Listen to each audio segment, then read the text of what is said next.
My name's Sean Hurst. I'm going to be doing a review today of a couple of Shadow Dancer swords that I purchased from Swortis. Actually, they were purchased for me as a recent birthday gift this year. And these swords I have a lot of opinions on, and I wanted to share them because I noticed that other than Matthew Jensen and maybe a few other YouTubers, sword tubers, there's not a lot of reviews on some of these out there. So I just thought I'd give some points, my opinion on it in general, and hopefully it might help you if you're kind of on the fence about purchasing these, what you can expect. Yeah, so let's get started. So I will say I am not by any means some sort of professional sword appraiser. Okay, I have been studying the way of the sword for about 27 years. Some of you may be familiar with my videos from Filipino martial arts, the Tribe K stuff that I did years ago on Kali Level 1. If not, it's okay. No big deal. I've been studying the way of the Japanese sword for about 15, 16 years now. I am by no means a professional. Some of those arts are very old, kobudo, but that doesn't make me an expert. So take everything I say as just my opinion on these swords, okay? These swords in particular have really improved my opinion about what's possible, and I'm going to explain why in just a second. I think that Shadow Dancer, which is the brand of sword, even though I purchased them from Swortis, the brand is Shadow Dancer, for those of you not familiar, has really done some things that I've been wanting to see in this category of swords. Actually, I would have paid a lot more for this. I won't tell you how much because I hope to God they don't raise their prices. These are excellent swords for the price, and they give an alternative in this range that is really, in my opinion, quite good. So with that, this particular sword is a Shadow Dancer 1095-1045 steel Sanmai laminated blade. Those of you that are familiar, you can tell which one it is by the tsuba there. You'll be able to recognize the pattern in the description. This sageo did not come with the sword. It had I think it was just a navy or a black one, and I removed that and put on this more expensive silk one. I think it really just kind of matched with the sword's fittings a lot better, although the more subtle one was absolutely fine, and I was impressed with it for a sword at this price point. This sword, when I purchased it, retailed at, or when it was purchased from me, retailed at about, I think, $390, so sub $400.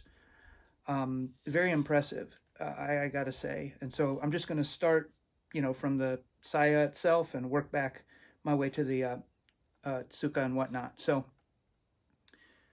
being that this wasn't the original sageo, when I put this in, I was worried. If those of you that have replaced sageo on swords of this price point before, you know the shitodome, which are these little tiny fittings inside here, are almost never set in firmly or permanently. They come right out, and they're a real pain to get back in. I've never had any success with trying to take ones that have come loose and fix them back in. This was a nightmare to put in, because those of you who've put in new sageo with swords that have shitodome know that the holes are very, very small, and unless your sageo is new, where the ends, these kind of frilly ends of the sageo are taped up, it's very difficult to get these through that hole. And so I thought for sure these were going to pop out. They did not. It took me a full probably hour of wiggling this thing in with some needle nose pliers to get it through those. I'm just thoroughly impressed with that. Just quite impressed. So having said that, moving on to the saya itself, it is a kind of flat, it's not really, you'll have to forgive me, I'll put the correct term for the type of finish on the saya itself, but it's not very glossy, which I like the fact that it's not, so I don't have to worry about a ton of fingerprints. If it gets nicked or bumped, it tends not to show with this more subtle matte fitting. There's a term for this type, although this is really more of a modern type anyway. It also tapers down, which I really love, and so it's thinner. And one of the reasons for that, if you do a lot of iai or bato jutsu, you know that when you're doing sayabiki, pulling the saya forward and back as you're drawing and resheathing the sword and whatnot, what can happen, depending on which kata, iai kata or bato kata you're performing, is that it's really easy for the saya to get turned the wrong way if you're doing particularly a new kata where you're not used to maybe either the dynamics of when sayabiki is occurring, how you're pulling the saya back, placing it. There's a number of reasons how or why, but the saya could get twisted in the himo, the koshi himo, the straps of your hakama. And as that occurs, when you go to resheath to perform what's called noto, if you don't or aren't familiar with your saya very well and you go to grab it, it could be upside down. But with these thinner ones, I can actually feel exactly where the ha or the edge side is. I can feel where the mune or backside or spine of the sword is because it has a much more slender, tapered, I don't know if that'll help, more slender or tapered shape to it, if you will, rather than a more maru or round shape, which I don't. I prefer this one, very slender. When it's in my hand, I can feel exactly that the ha is right where it should be. So I know whether I'm opening or closing the sword, or that is to say unsheathing or sheathing, that I can tell which way is the correct direction. And you'd be surprised because if you go to perform noto and this is upside down, you could end up getting hurt. Because the sword won't go in there correctly. You could end up splitting the saya and cutting into your hand. It's just one of many problems that could occur with that. So you don't want that. So anyway, I prefer the shape. That's a preference issue. You may prefer a more maru or rounded shape. That's fine. As I mentioned with the finish, I like the flat black. It doesn't tend to show fingerprints. I already dinged it. I'm really upset with myself. Not going to get into how I did that. It wasn't even practicing. I wish I could say that. So as far as the saya goes, it's a good fit. When it came, the area where I live in the south of America is kind of dry, even though we get plenty of precipitation here. And for some reason, but because of that dryness, when swords come in, I have to let them rest for a few days before I start opening them because they tend to have a really tight fit when they arrive, which I prefer because of all the EI and bato jutsu I do when you're jumping up and down and moving a lot. One of the sword arts I practice is very dynamic with its bato jutsu and its EI. And so you don't want this thing coming out of the saya easily, right? You want a little bit of tension there, but not too much so that you can easily break that tension and be able to draw the sword. So on both of the Shadow Dancer swords that I received, they both had a really good fit there, which I got to tell you is always hit or miss with swords at this price point. Even up into the $1,200, $1,300, $1,400 range, I found that that's kind of just a hit or miss thing because these are generally, I forget the correct term for it, they're production swords. They're not custom generally, so they're not. The sword is often not custom fit to the saya. The blade shape is meant to match the saya, so they can just grab any saya and grab any sword and put them together. Now, I don't know that that's how Shadow Dancer does it, because I have to be honest, each one that I have, and I have 3 now, even though I only purchased 2, which I'll talk about later. 2 were purchased for me. The fact of the matter is that the fitting is really good, and I'm surprised by that. So I think that's good for the saya. If you have questions, please ask in the comments. I'll do my best to answer them. That's the mouth or koiguchi of there, and you can see really clean, really nice, really well shaped. I was really impressed that it looked like somebody had actually taken the time when fitting it. It didn't look sloppy. It looked like you had enough meat on the sides and that they had fit it for the habaki.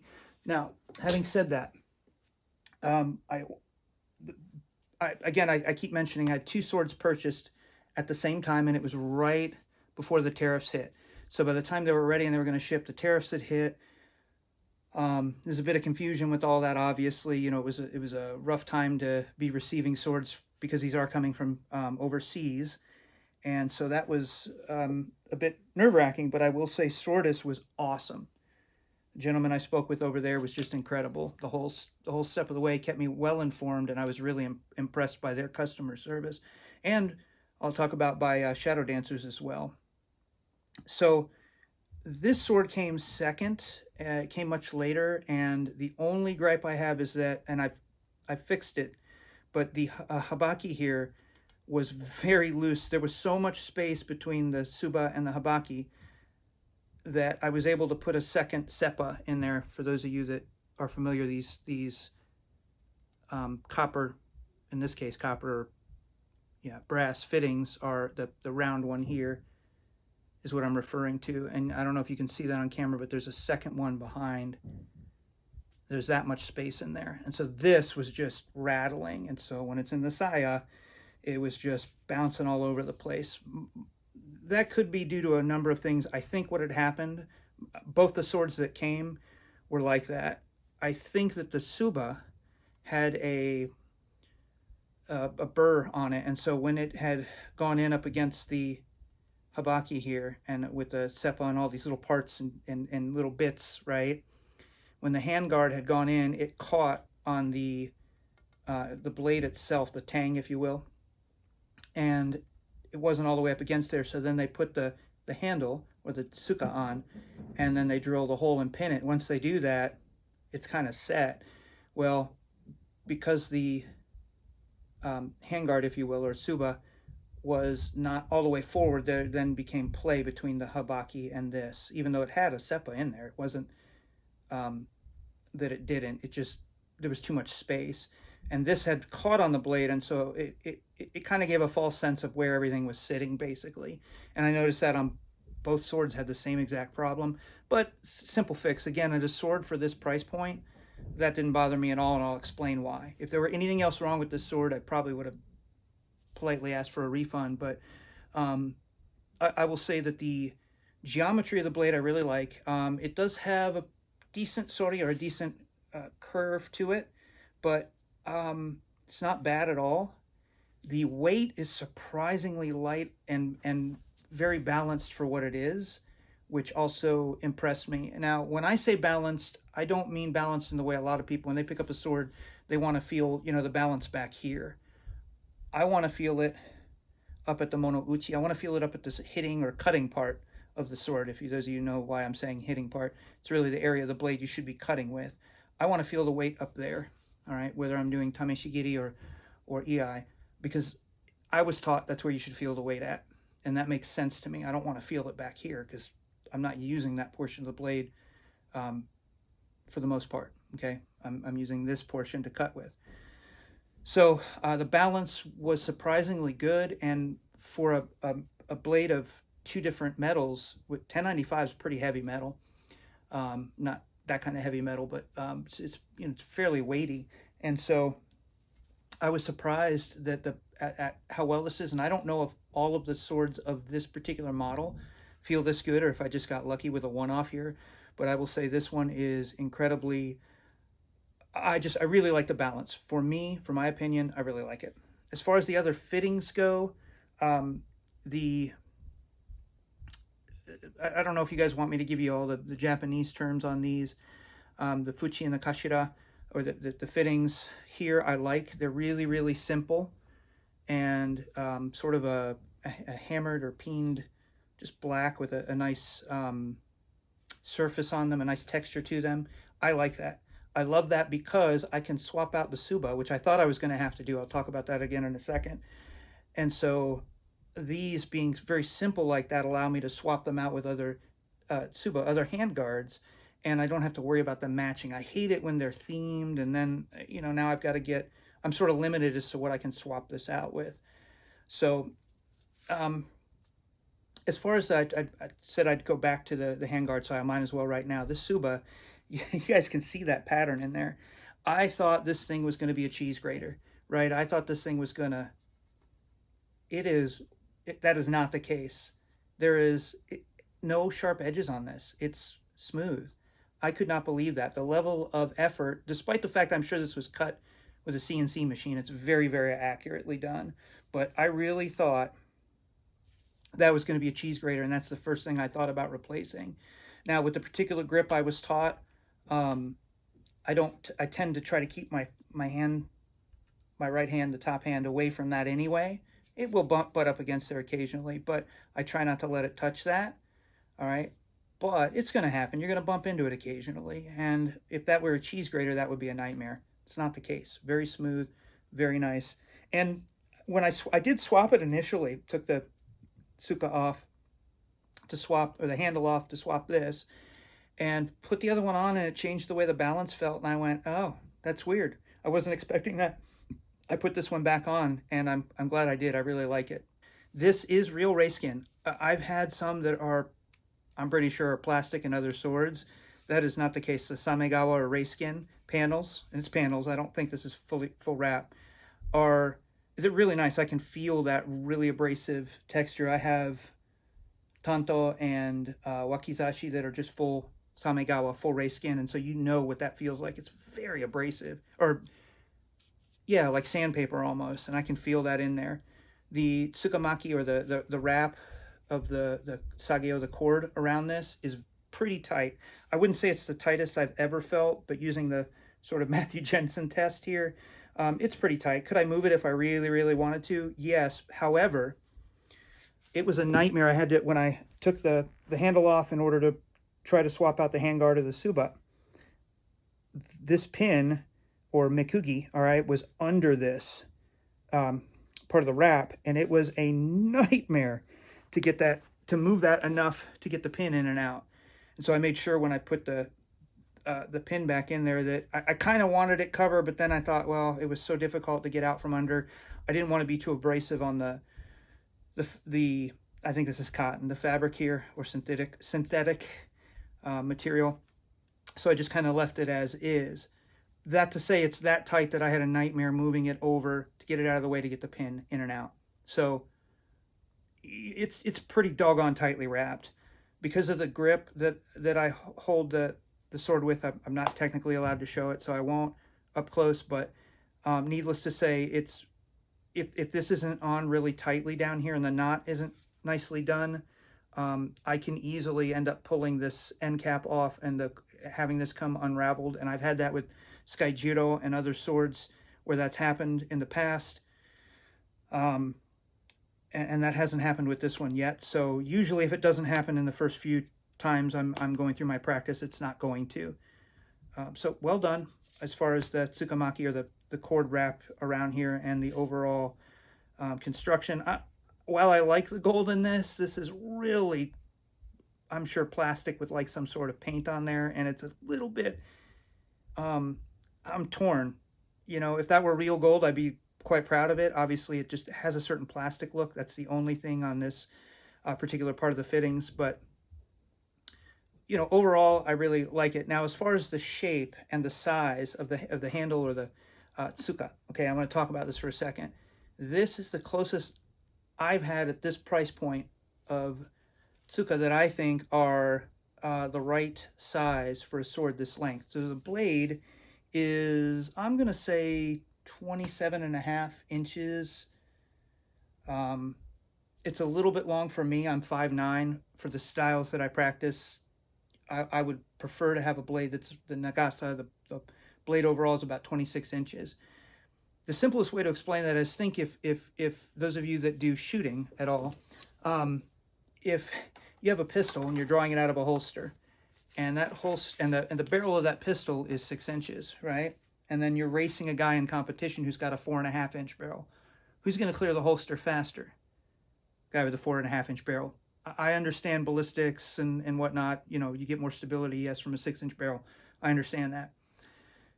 Barring that, though, the point that I'm making is, with a slightly shorter blade, it's going to clear the saya faster. Now, speed, I'll just make the point, is not the most important. Can be an important part of a sword fight, right, but is not the most important part. It's going to be relative to what your opponent's doing. There are other things that are actually more important. So that aside, you know, the system that I practiced, or systems, tend to lend themselves to a slightly shorter blade, and I prefer that. Partly also because I came out of the Filipino sword traditions as well, and I just really am comfortable with blades that are 24 to 26 inches in length. Not all Filipino martial arts use blades that are that short either. You've got kampilong and other ones that are longer. So anyway, as far as the going back to the tsuka, because I don't know that I really addressed this. The deal is, I said the blade is about 27.5 inches, right? Well, I believe on this one, or 71 centimeters is what I think they're advertising. And anytime I purchase a sword, I try to ask the seller, hey, if you've got one that's slightly shorter than that, I'd like that one. Don't always get that lucky. In this case, I didn't want to pester them because of everything going on with the tariffs and everything when I purchased them. I was just grateful to get them, and I'm glad that I did. This is about 10 inches, okay, the handle itself. Oftentimes in swords sold to Westerners, they're about 12 inches. And I've got some over on my sword rack that maybe if I get a second, I'll go over and grab. I don't like that because it tends to throw the balance closer down here. And as I've said, I want the balance out here. Plus, I don't need my hands this far apart for anything in the styles that I practice. I'm intentionally monkeying up the grip here so I don't give away what I should be doing, how I should be holding this. So this is not correct. I'm intentionally trying to hide that. But at any rate, I don't need my hands really far apart. With Nihonto, you don't usually get more than about a 10-inch tsuka or handle anyway, okay? Even if you have a 27.5-inch nagasa or blade itself. I'm not saying that's always the case, but to me, a handle that's longer than 10 inches is a Western thing to accommodate our perceived height differences and whatnot. And yeah, for better or worse, whatever your opinions are on that, you can leave it down in the comment. I'd love to hear it, but I'm not trying to tell you what's right or wrong. I'm just telling you what I prefer. The balance on a sword with these dimensions I really prefer, and they're very close to the Nihonto I've been able to hold and handle. And when I say Nihonto, for those of you that don't know, Nihon, Japanese, to is one way to refer to a sword. All right, so Japanese made, manufactured in Japan sword, authentic katana type sword, okay? I'm not talking about an odachi or some of the other blade designs. I'm referring to katana right now, all right, not tachi or other things, okay, or okatana. So that's the dimensions I'm specifically referring to are about a particular kind of katana, all right? So anyway, yeah, now as far as, let me think, what else? And if I don't address something, guys, feel free to ask in the comments. Some of you might be wondering why I keep wiping the blade down. I don't use oil on my blades or the powder to clean them because that's a more modern thing that's been done on blades since after carrying of swords was banned in Japan, because you're going to put oil on the sword and then put it in the saya because it's not being used every day. It's meant you're only going to clean it and oil it that way if you're only taking it out of the saya once or twice a year. I tend to handle my swords daily, and so I just keep them clean by wiping them down, and that does it. That's traditionally how I've been told, that's traditionally how they did it. So that's how I tend to do it. My t-shirts tend to be very soft, so that's what I use to keep the fingerprints off of them, and it works. I don't have any rust on the swords that I've done that with. Versus when I used to do the old powder and oil method and whatnot, I did occasionally get rust, tiny little spots of rust. That's also because I tend to use my swords frequently, and I also use them for tameshigiri or cutting, the tatami mats, which are soaked in water. Going to be very destructive on swords. So having said that, I guess let me talk about the sharpness. Not super sharp. I've tested it on paper. Could you do tameshigiri with it? Yeah. Would I? No. But you can always put a slight edge on it. I do basically the same thing. If you guys watch Matthew Jensen's videos, you know what he does, puts a slight edge on them. I tend to do that with my swords that I'm using for tameshigiri, but I tend not to use swords that have an actual hamon for that, all right? And the reason is, if it's got a really nice, authentic style type hamon, I don't want to scratch the sword blade up, right? On a $390 sword, I'm not going to go have it repolished and sharpened. So, because what tends to happen over time of using them a lot is your tsuka's going to break, stuff's going to come apart, unfortunately. And so if you're really using them a lot, you've got to weigh, how much am I going to put into this thing to repair it versus how much am I chasing good money, what is it, the expression, good money after bad? So I don't want to, throw $500-600 into a sword after I've already purchased it for only $300 or so, and then turn around and have to keep repairing it. So I just try to take good care of swords like this. And now where am I going with all that? The hamon on this is absolutely beautiful.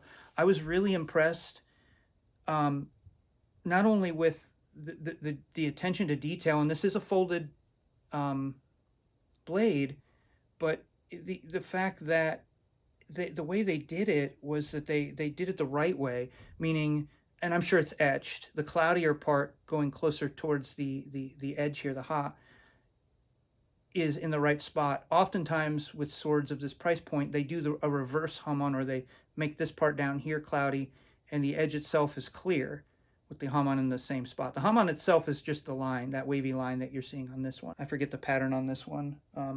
Yeah, anyway, doesn't matter. That's another really, to me, really nice point on this sword. And I guess I'll conclude with what I had to say about the sword with this.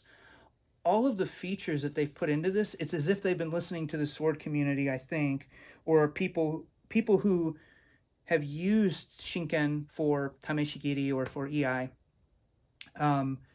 or batojutsu,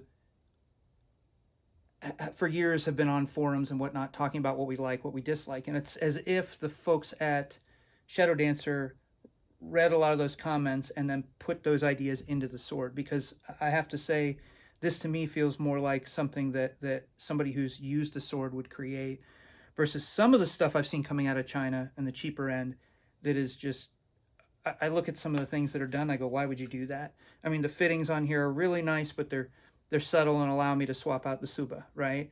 The tsuka itself, the handle, is perfect size for the balance to be out here, right, towards the portion that you would normally cut with. The hamon is the correct design, even though I'm sure it's not a traditionally polished. In other words, that cloudy part is probably etched with chemicals. I don't care. It looks nice. I'm not expecting a sword at this price point to have a $600, $700, $800 polish or more on it. I'm not delusional, okay? Or at least not about what I'm going to get for my money. All right. You know, some of the fittings could be a little bit nicer, but they're not bad. So, you know, for what they are, for what you're getting, I think this is really an incredible sword. And it's my favorite one that I practice with. So having said that, I think I'll do the other sword in another video just to keep this one kind of down and short, but down in length and short. But if you guys, let me put this in here the right way so I don't get people really angry with me. But if you guys have questions about it, anything about the sword, let me know. With the other sword, I'm going to mention about some of the things that happened that kind of went wrong with the process. But because that didn't happen with this sword, even though they were purchased for me, I technically didn't, it's not with my money, but they were purchased for me. But because they really had to do with the other sword, I'll talk about that in the other video. But not much negatives at all on this sword, which again, for the price point, is phenomenal. Would I recommend they raise the price? No. I think one of the best things about this is what you're going to get for the money. If they jack the price up $100, $200, I don't think that's a good idea. I think that, you know, if they really want to kill the market, the way to do it with this sword is to just keep doing what they're doing. And that's what's going to make them be incredibly successful, I think. Now, one other thing on that note, I know that some people are going to say, well, how do you know the metal is 1095 and whatever I said it was 1045? I don't care. Again, at this price point, I can tell, there are ways you can tell that it is two steels. You can see a folding line where they've been what we call welded together along in the hamon portion, which I see on this one. I don't know if the images show it in the video, or I'll try to take some still images. But it does appear to be two different metals. But I don't care at this price point. I'm not too worried about it. With the tests that I understand Matthew Jensen did, because those dropped right before I received these, I had reached out to the folks at Swordas and I asked some questions, and we had been talking because there had been some delays from the time these were ordered to the time they arrived. A lot of that had to do with the tariffs. And from what I understand with the metals that were used versus what was said to be in there, it wasn't like people were requesting, I don't know if it's S7 and getting like 1095. I think they were requesting S7 and it may have been supplemented with something close to that. I don't know if there's an S10, but you know, or a VG7 or 10 or whatever. The point being is that you were getting comparable metals. That doesn't make it right. Okay, I don't think they're off the hook, but from what I understand, they're trying to make it right. I'm not talking about Sortis here. I'm talking about Shadow Dancer, which was the manufacturer that had those problems. Sortis is the U.S. distributor, from what I understand. Now, what their relationship with each other is, I don't know. I'm not a cool guy that knows all those details, but what I can say is that for the price point for what I'm getting here, I'm very happy with it. Now, if they started using aluminum in the blade or something, or some really cheap brittle metal, obviously that would be different. But that's my understanding, is that's not what occurred there with the issue with the metals. But again, that's my opinion. I'm talking to the distributor, not the manufacturer, about it. Who knows? You know, I can't, that doesn't give me any certainty over the situation. So hopefully that the review of this, though, has been really helpful. You can purchase these through Swordis, SWORDIS, I believe, like Sword is. I think that's right. I'll put a link down in the description for you guys, the video. Yeah, I mean, you know, that's basically it. Hopefully this was helpful. Take care, guys. Have a good one.